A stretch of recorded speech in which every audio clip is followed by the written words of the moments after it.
Night crawler के first scene में main character लॉइस Bloom को दिखाया जाता है जो कि एक रेलिंग को तोड़ रहा होता है। साथ ही इसकी गाड़ी खड़ी होती है। थोड़ी देर में वहाँ एक सिक्योरिटी गार्ड पहुंच जाता है और इसके यहाँ खड़े होने की वजह पूछता है और उसको आईडी कार्ड दिखाने का भी बोलता है। लॉइस आईडी कार्ड दिखाते हुए उस सिक्योरिटी गार्ड पर हमला कर देता है और उसकी रिस्ट वॉच को चोरी कर गाड़ी में निकल जाता है। फर्स्ट सीन में पता चलता है कि लॉइस एक चोर है। फिर लॉइस स्क्रैप यार्ड में जाता है ताकि चोरी की हुई चेन लिंक और कवर को बेच सके। वहाँ वो एक आदमी से मिलता है और इनकी आपस में इन चीजों की कीमत को लेकर बहस होती है। लॉइस इस आदमी को बताता है कि मुझे अपने करियर के लिए एक जॉब की जरूरत है ताकि मैं ग्रो अप कर सकूं और मैं बहुत मेहनती हूँ और मेरे बहुत बड़े गोल्स हैं। वो बताता है कि मैं अपने स्कूल में सेल्फ स्टीम मूवमेंट में बहुत मशहूर था और मेरा मानना ये है कि अगर आप एक लॉटरी का टिकट जीतना चाहते हैं तो आपको इतना पैसा कमाना चाहिए कि आप एक टिकट खरीद सकें। वो इस आदमी से जॉब मांगता है लेकिन वो आदमी से मना कर देता है। फिर लॉइस वजह पूछता है तो वो आदमी कहता है कि मैं एक चोर को जॉब नहीं दे सकता। ये सुनकर लॉइस ब्लूम वहाँ से अपनी गाड़ी में चला जाता है। रास्ते में वो पुलिस कार्स को देखता है और इसे हेल्प हेल्प की आवाज भी आ रही होती है। लॉइस अपनी गाड़ी को एक जगह रोक लेता है। वो देखता है कि एक कार को आग लगी हुई है और एक लेडी इसमें मदद के लिए बुला रही होती है। इसी दौरान वहाँ 2 पर्सन पहुँच जाते हैं जो कि फ्रीलांस फोटो जर्नलिस्ट होते हैं। एक ने हाथ में कैमरा पकड़ा होता है जबकि दूसरा इसका हेल्पर होता है। वो वीडियो बनाने लग जाते हैं जबकि 2 पुलिसमैन इस लेडी को जली हुई कार से निकालते हैं। ये देखकर लॉइस मुस्कुराता है जैसे इसके जहन में कोई आइडिया आ गया हो। वो कैमरामैन के पास जाता है और पूछता है कि क्या ये खबर सुबह की न्यूज में टेलीविजन पर दिखाई जाएगी और फिर इससे और भी मालूमात लेता है। इसी दौरान उस कैमरामैन को उसकी गाड़ी में रेडियो स्कैनर के थ्रू एक मैसेज आ जाता है जिसमें एक जगह क्रेस्ट रोज का नाम लिया जाता है। वो ये सुनकर चला जाता है लेकिन जाते जाते वो बता जाता है कि ये फुटेज लोकल स्टेशन न्यूज को बेचेगा। नेक्स्ट सीन में लॉइस अपने रूम में बैठा न्यूज चैनल्स को देख रहा होता है। फिर वो न्यूज सुनता है जिसमें बताया जाता है कि एक बैंक रॉबरी करने वाला शख्स ज्यादा नहीं भाग सका। फिर वो न्यूज चैनल्स को बदलता रहता है और एक चैनल पर वही न्यूज चल रही होती है जो इसने लाइव देखी होती है। इसके बाद न्यूज कास्टर बताते हैं कि CHP ऑफिसर का इस लेडी की जान बचाने पर शुक्रिया अदा करते हैं और ये बताया जाता है कि गाड़ी के टकरा जाने की वजह से आग लग गई थी लेकिन अब लेडी स्टेबल कंडीशन में है। इसके बाद लॉइस ब्लूम को पब्लिक एरिया में बैठा हुआ दिखाया जाता है और वहाँ खड़ी एक बाइसिकल चोरी कर लेता है और फिर वो एक शॉप में बेचने चला जाता है। शॉपकीपर को इसके बहुत से एट्रीब्यूट्स बताता है और हमेशा की तरह प्राइस ज्यादा लेने पर बहस करता है। इसको फिर कहता है कि मुझे इसके बदले में कॉमकॉर्डर जो कि एक वीडियो कैमरा होता है और रेडियो पर स्कैनर चाहिए और आखिरकार हासिल कर लेता है। बाद में वो कॉमकॉर्डर और स्कैनर को अपनी गाड़ी में रख लेता है। फिर 2 नाकाम कोशिशों के बाद वो एक दिन रेडियो स्कैनर से मालूमात हासिल करता है और एक जगह पहुंच जाता है जहां पुलिस कार्स होती हैं। वहां जाकर कैमरा रिकॉर्डिंग शुरू कर देता है लेकिन पुलिस वाले इसे सख्ती से मना करते हैं और धमकी देते हैं कि अगर तुम नहीं रुकोगे तो तुम्हें गिरफ्तार कर लिया जाएगा। वहां एक लेडी को एक्सीडेंट की वजह से उसकी हेल्थ को रिस्टोर किया जा रहा होता है। लॉइस यकीन दिलाता है कि इसे फिल्म बनाने की इजाजत है लेकिन दूसरे कैमरामैन के साथ इसको भी हटा दिया जाता है। ये एक एक्सीडेंट होता है, ये एक कार जैकिंग होती है जिसे लॉइस ने रिकॉर्ड कर लिया होता है।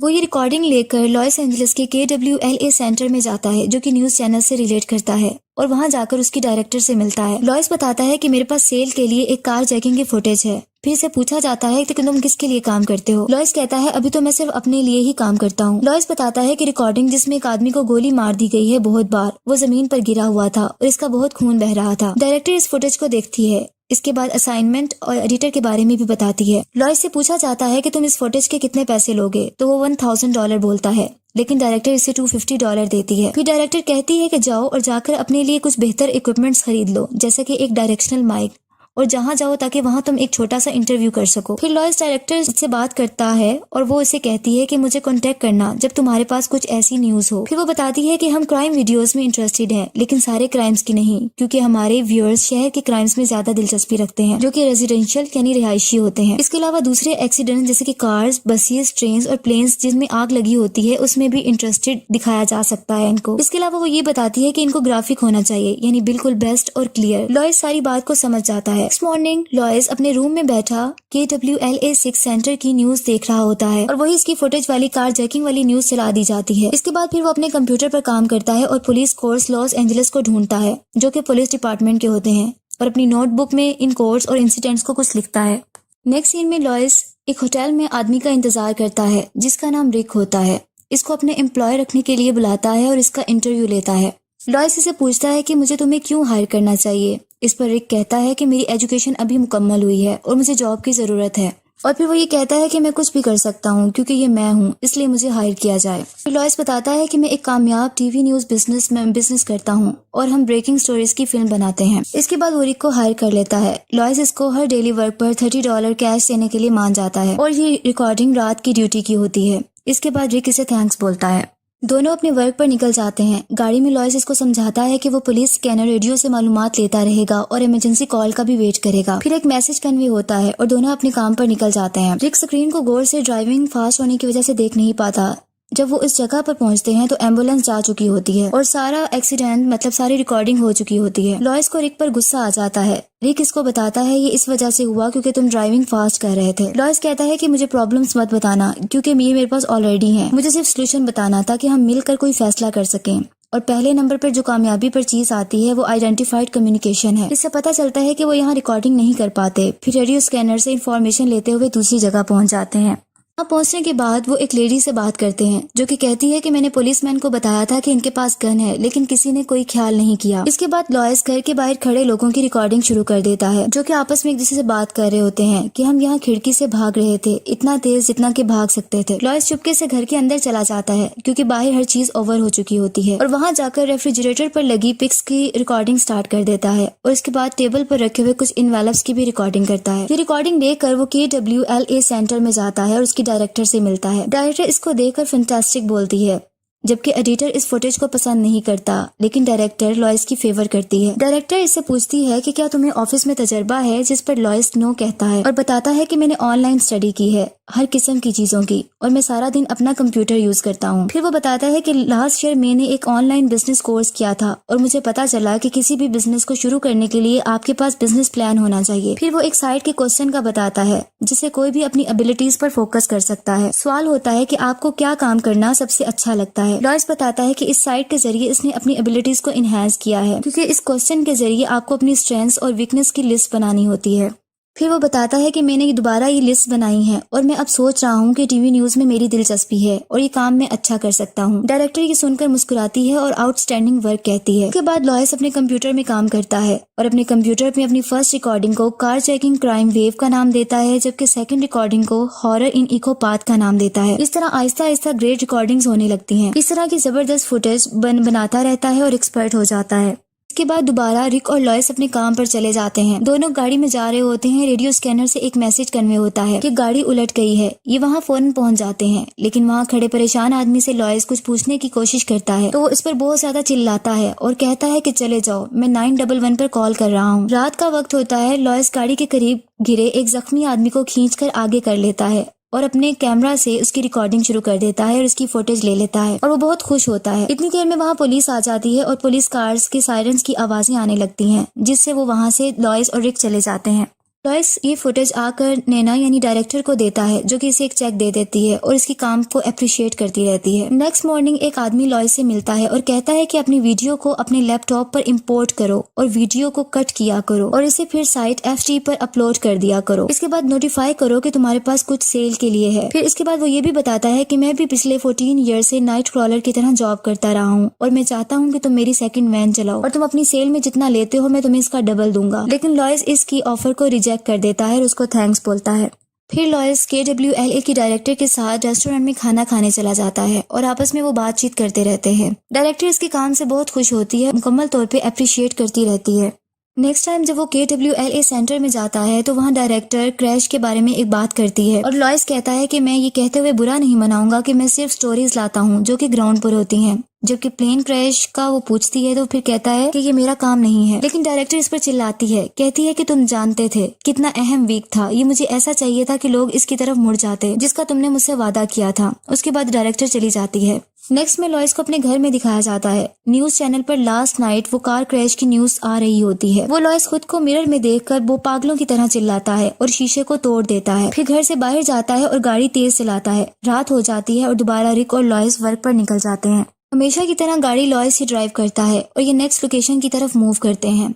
वहाँ पहुंचकर लॉयस कैमरा लेकर भागता है और गाड़ी से निकल जाता है और वहाँ एक जगह चुपके से जाता है। वो देखता है कि घर के अंदर बहुत सी फायरिंग हो रही होती है और आवाजें आ रही होती हैं। लॉयस झाड़ियों में खुद को छुपा लेता है और दो आदमी घर से निकलकर गाड़ी में बैठकर चले जाते हैं। एक्चुअली वो दोनों क्रिमिनल्स होते हैं। लॉयस अंदर मूव करता है। हर तरफ खामोशी होती है। अंदर पहुंचकर वो डेड बॉडीज को जमीन पर गिरा हुआ देखता है और बहुत से ब्लड स्पॉट्स भी फ्लोर पर गिरे होते हैं। वो इनकी वीडियोस बनाता रहता है। एक्चुअली लॉयस पुलिस के पहुंचने से पहले वहां पहुंचता है। अंदर एक रूम में भी मर्डर हुआ होता है। फिर सब वो वीडियोस में कैप्चर कर लेता है और डर कर बाहर भाग जाता है। थोड़ी देर में पुलिस वैन सायरन्स की आवाजें आने लगती हैं। लॉयस जल्दी से अपनी गाड़ी में रिक के साथ बैठकर वहां से निकल जाता है और बहुत ज्यादा डरा हुआ होता है क्योंकि ये एक बहुत बड़ा केस होता है। लॉयस KWLA डायरेक्टर के पास जाता है। जब डायरेक्टर इसे देखती है तो वो गुस्से में होती है और पूछती है कि तुम मेरी कॉल्स को क्यों नहीं सुन रहे थे। इस पर लॉयस कहता है कि मेरे पास कुछ और है। एक ग्रेनेड हिल्स के घर पर हमला हुआ है और वहाँ 3 मर्डर्स हुए हैं। मैं वहाँ पुलिस से पहले चला गया था। सब ऑफिस के मेंबर्स इसकी वीडियो को देखना शुरू कर देते हैं जो कि ये फुटेज बनाकर लाया होता है। सेंटर की लेडी कहती है कि हम इसको ब्रॉडकास्ट नहीं कर सकते जब तक इनकी आइडेंटिटीज इनके रिश्तेदारों को ना बता दें। लेकिन डायरेक्टर कहती है हम फेसेस को पिक्सलेट कर देंगे। अब सब सोचते हैं कि इस न्यूज को चैनल पर चलाना चाहिए कि नहीं। बहस होती रहती है। लॉयस से डायरेक्टर इसकी प्राइस पूछती है तो लॉयस बहुत ज्यादा बता देता है। जैसे कि लॉयस कहता है $15,000, लेकिन डायरेक्टर नहीं मानती। लॉयस कहता है ये ऐसी फुटेज है कि लोग इस पर तवज्जो देंगे और मैं इसको किसी को भी सेल कर सकता हूँ। फिर वो पब्लिक क्रेडिट का भी मुतालबा करता है। लॉयस कहता है जो अमाउंट मैं कह रहा हूँ वो ज्यादा नहीं है और फिर बताता है कि मेरी कंपनी होगी तो इसका नाम वीडियो प्रोडक्शन न्यूज होगा। बहुत ज्यादा बहस के बाद डायरेक्टर मान जाती है और इसको पब्लिक क्रेडिट भी दे देती है। नेक्स्ट सीन में लॉयस अपने घर में बैठा होता है और न्यूज सुन रहा होता है कि दरवाजे पर कोई आ जाता है। जब वो देखता है तो बाहर एक लेडी डिटेक्टिव और बाहर एक मेल डिटेक्टिव खड़े होते हैं। वो अंदर आ जाते हैं और उससे इसकी आइडेंटिटी पूछते हैं, जिस पर वो बताता है कि मैं लॉयस ब्लूम हूँ। फिर उससे पूछा जाता है कि तुम लास्ट नाइट कहाँ थे और वो सारी बात बता देता है। एक्चुअली ये क्राइम सीन होता है। फिर वो बताता है कि मैं सिर्फ इन्फॉर्मेशन इकट्ठा करने गया था और मैं पुलिस के आने से पहले वहां मौजूद था। डिटेक्टिव्स इन्वेस्टिगेशन शुरू करते हैं जिस पर लॉयस बताता है कि मैंने 2 पर्सन्स को देखा है जो कि SUV में बैठकर घर से चले गए थे। डिटेक्टिव इस वीडियो फिल्म को मांगते हैं। इस पर वो क्रिमिनल्स के सीन जिसमें 2 क्रिमिनल्स होते हैं इसको कट कर चुका होता है, यानी इसने एडिटिंग कर दी होती है। वो वीडियो फिल्म्स इन्हें दे देता है। इसके बाद डिटेक्टिव चले जाते हैं। लॉयस सारी बात रिक को बताता है और ये बताता है कि मेरे पास क्रिमिनल्स का नाम और एड्रेस है। अब हम वहां जा रहे हैं। हम उस आदमी को तलाश करेंगे जिसने गाड़ी चलाई। मैं एक किलर को जानता हूँ और वक्त आने पर पुलिस को भी कॉल कर दूंगा। फिर रिक कहता है कि मैं अपना वर्क इस पर डिवोट करता हूँ। फिर लॉयस रिक को कहता है कि अपना मैं बिजनेस प्लान तुमसे शेयर नहीं करना चाहता था, लेकिन वो लम्हा आ गया है जो मुझे इजाजत दे सकता है कि कंपनी को मैंने नेक्स्ट लेवल तक कैसे फैलाना है। वो रिक की तारीफ करते हुए इसके जज्बे की और काम की भी तारीफ करता है और इसको एग्जीक्यूटिव वाइस प्रेसिडेंट बना देता है की डेली पे $75 नाइट वर्क में हो जाती है। रिक और लॉयस एक जगह पहुंचते हैं जहां वहां क्रिमिनल्स की गाड़ी खड़ी होती है। लॉयस बताता है कि इनको पकड़ने का रिवॉर्ड है जो कि $50,000 है। रिक ये सुनकर हैरान रह जाता है। लॉयस कहता है कि पुलिस को मौका देखकर बुलाऊंगा क्योंकि ये क्रिमिनल्स बहुत वायलेंट हैं। रिक और पैसों का मुतालबा करता है, लेकिन लॉयस इसे कहता है कि तुम्हारा रिवॉर्ड करियर बनाना है क्योंकि तुम्हें ये ग्रेट अपॉर्चुनिटी मिल रही है और ये कहता है कि तुमने ये काम करना है तो तुम सोच सकते हो। रिक कहता है मुझे इस अवार्ड की हाफ पेमेंट चाहिए। लॉयस ये सुनकर हैरान रह जाता है कि रिक इस अमाउंट तक कैसे पहुंच सकता है, लेकिन फिर एक हद तक मान जाता है। कुछ देर में एक क्रिमिनल बाहर आता है और गाड़ी में जाता है। लॉयस और रिक अपनी गाड़ी में इसका पीछा करते हैं। इसके बाद लॉयस पुलिस को कॉल करता है और बताता है कि मैं आपको इस मर्डर्स की लोकेशन का बताना चाहता हूँ जिसने ग्रेनेडा हिल्स में मर्डर्स किए हैं और वो 3 कत्ल थे, और बताता है कि चाइना टाउन एक्सप्रेस रेस्टोरेंट में ये दोनों किलर्स बैठे हुए हैं। ये भी बताता है कि इनके पास गन भी है। दोनों आदमी हिस्पैनिक्स हैं। फिर रेडियो स्कैनर से ये सारी इन्फॉर्मेशन डिलीवर होती है। अंदर रेस्टोरेंट के ऑलमोस्ट 6 पर्सन बैठे होते हैं। रिक बहुत डर जाता है कि अंदर ये लोग फायरिंग भी शुरू कर सकते हैं। अब लॉयस रिक को ऑर्डर देता है कि वो बाहर जाकर फिल्म शूटिंग करे और कहता है कि मैं जबकि वीडियो अपनी कार में बैठकर बनाऊंगा और जूम का इस्तेमाल करूंगा। रिक डर जाता है और कहता है कि मैं गाड़ी से बाहर नहीं जा रहा और मेरी इस जॉब की मुझे कोई फिक्र नहीं है, लेकिन रिक ना चाहते हुए कैमरा लेकर चला जाता है जो कि एक खतरनाक काम होता है। जबकि लॉयस अपने आप को महफूज कार में रखता है और वहाँ से जूम करके वीडियो बनाता रहता है उन 2 किलर्स की जो रेस्टोरेंट में बैठे होते हैं। थोड़ी देर में पुलिस कार वहाँ पहुँच जाती है। होटल के अंदर पुलिसमैन जाते हैं। कैमरा से रिकॉर्डिंग होती रहती है। उनमें से एक क्रिमिनल टेबल के नीचे गन छुपाए हुए होता है। लॉयस ये देखता है कि दूसरा पुलिस कार भी आ जाती है और दूसरा पुलिसमैन भी एंटर हो जाता है। रिक बहुत ज्यादा डर जाता है कि अचानक फायरिंग की आवाज आने लगती है और फायरिंग शुरू हो जाती है। एक पुलिस ऑफिसर को गोली लग जाती है और वो क्रिमिनल्स गाड़ी में बैठकर भाग जाते हैं। पुलिस मुसलसल इनके पीछे जाती रहती है और पुलिस की कार के पीछे लॉयस और रिक की गाड़ी होती है। ये एक ऐसी सिचुएशन होती है जिसमें किसी की भी जान जा सकती है। लॉयस रिक को वीडियो बनाने का कहता रहता है। बहुत बुरे तरीके से हाई स्पीड में कार्स चल रही होती हैं। क्रिमिनल्स अपनी गाड़ी को जोर से पुलिस कार में मार देते हैं जिससे पुलिस कार उलट जाती है और आखिरकार क्रिमिनल्स कार भी उलट जाती है। अब मुकम्मल खामोशी हो जाती है। ऐसा लगता है कि क्रिमिनल्स गाड़ी में मर गए हैं। लॉयस जाकर देखता है और रिक को कहता है कि ये क्रिमिनल डेड है। तुम आकर इसकी वीडियो बनाओ। रिक डर कर बाहर निकलता है और वीडियो बनाता है, लेकिन वो जैसे ही इसकी वीडियो बनाने लगता है ये समझकर कि क्रिमिनल डेड है, तो पता चलता है वो डेड नहीं है। वो अपनी गन रिक पर चला देता है और रिक जमीन पर गिर जाता है, जबकि लॉयस साइड पर होकर वीडियो सारी बनाता रहता है। फिर पुलिस कार आती है और इस क्रिमिनल पर फायरिंग करके उसे मार देती है। अब लॉयस रिक की तरफ बढ़ता है जो भी सांस ले रहा होता है और इसकी वीडियो बनाने लग जाता है।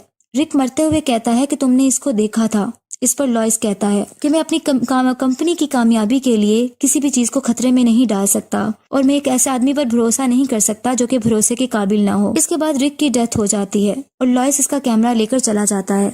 KWLA की डायरेक्टर को जाकर ये फुटेज दे देता है।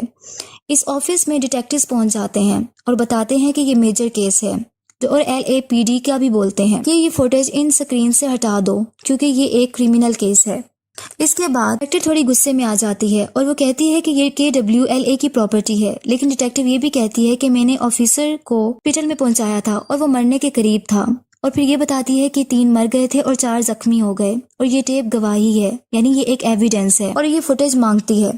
डायरेक्टर कहती है कि ये फुटेज एक न्यूज की है और इसको हमने एक आजाद कॉन्ट्रैक्टर को पैसे देकर हासिल किया है। अगर आपको ये इश्यूज हैं तो आप उस इंसान से मिल सकते हैं जिसने ये फुटेज बनाई है। डायरेक्टर को एडिटर बताता है कि पुलिस को ग्रेनेडा हिल्स में 50 पाउंड्स छुपी हुई कोकेन मिली है और ये घर पर हमला नहीं था बल्कि ये एक ड्रग रॉबरी थी। लेकिन डायरेक्टर कहती है ये एक शहरी क्राइम स्टोरी है जिस पर लॉयस ऐसा है जिसने हम सबको बहुत मुतासिर कर दिया है। उसके बाद वही डिटेक्टिव्स लॉयस को इन्वेस्टिगेशन के लिए बुलाते हैं और लॉयस अपनी मर्जी से उनके पास आता है। फिर वो बताता है कि मैंने ही 911 पर चाइना एक्सप्रेस का बताते हुए कॉल की थी और एक झूठी कहानी घड़ लेता है। इनके सामने ये बताता है कि इन 2 आदमियों को मैंने देखा और अपने एम्प्लॉय के साथ मैंने इनका पीछा किया और इनको पहचान लिया। जब इसे ये कहा जाता है कि तुमने पहले कहा था कि तुमने इन आदमियों को देखा ही नहीं, तो इस पर लॉयस कहता है कि जब मैंने इनको देखा था तो वो मेरे जहन में आ गए थे जिससे मैंने इनको पहचान लिया था और इनकी शर्ट के अंदर गन थी, इसलिए मुझे 911 पर कॉल करनी पड़ी। डिटेक्टिव कहती है कि तुम मुझे बेवकूफ नहीं बना सकते और ये सब तुम झूठ बोल रहे हो। रिक कहता है कि काश मेरा कैमरा पार्टनर यहाँ होता और बताता कि क्या हुआ था।